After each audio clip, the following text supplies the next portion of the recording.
That's a really fascinating question as well. As you noted, Sonia and I were there, Mohammed Hosseini, my colleague, we were there yesterday as observers. So we did not actively participate in the discussion, but we took note of what both sides were saying and the perspectives they were sharing about the various issues, the thresholds, the joint request letter, to us to add new areas to the QIZs, and the upcoming business delegation. I think that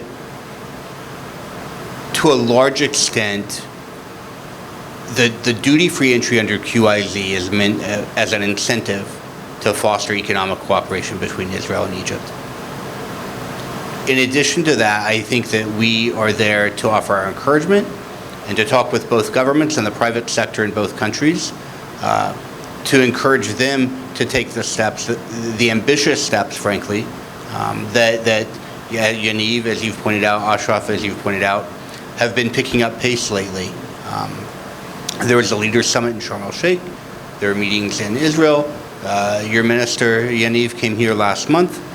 All of these things, President Sisi shook the hand of the Israeli energy minister at the petroleum show in February. Very public, very intentional signal.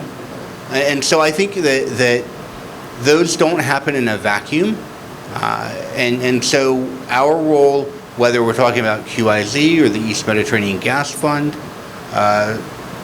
or Gas Forum and these different initiatives, we encourage both parties to work together, and we look for ways that we can support them.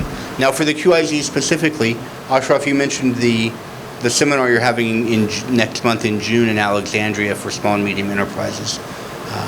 USAID's program here, their new $38 million 5-year trade program, has a component working with SMEs in the QIZ sector to increase exports, providing technical assistance, advice on marketing, how to get into the U.S. market. And look, you're right. That's a very strange thing for us to do. We don't, among my colleagues, economic officers with the State Department and the U.S. Commerce Department, we don't typically advocate for other countries to sell stuff to us.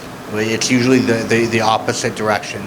So this is kind of a weird thing for me to be doing, but it's one that, as I mentioned at the beginning, this is a vital strategic interest for the United States and for the region, and so we're quite happy to do that. We're quite happy to, I bought a pair of jeans recently, Levi's, from their website, and they arrived here in Cairo.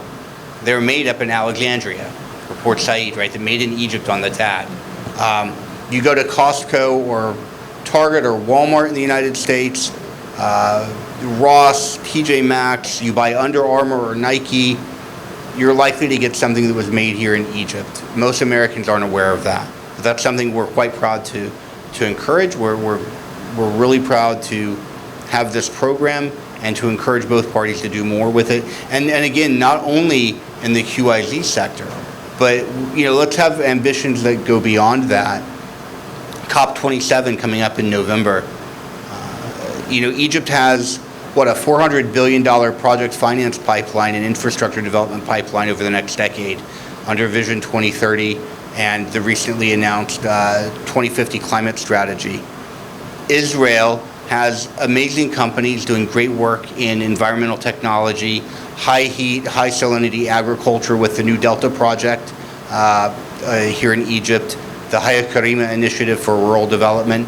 There are so many avenues of potential cooperation that ambitious and imaginative entrepreneurs in both governments and private sectors could be taking advantage of. And I see our role in that primarily as encouraging and creating the connections and encouraging people on both sides of the border to take the ambitious and brave steps to make that happen.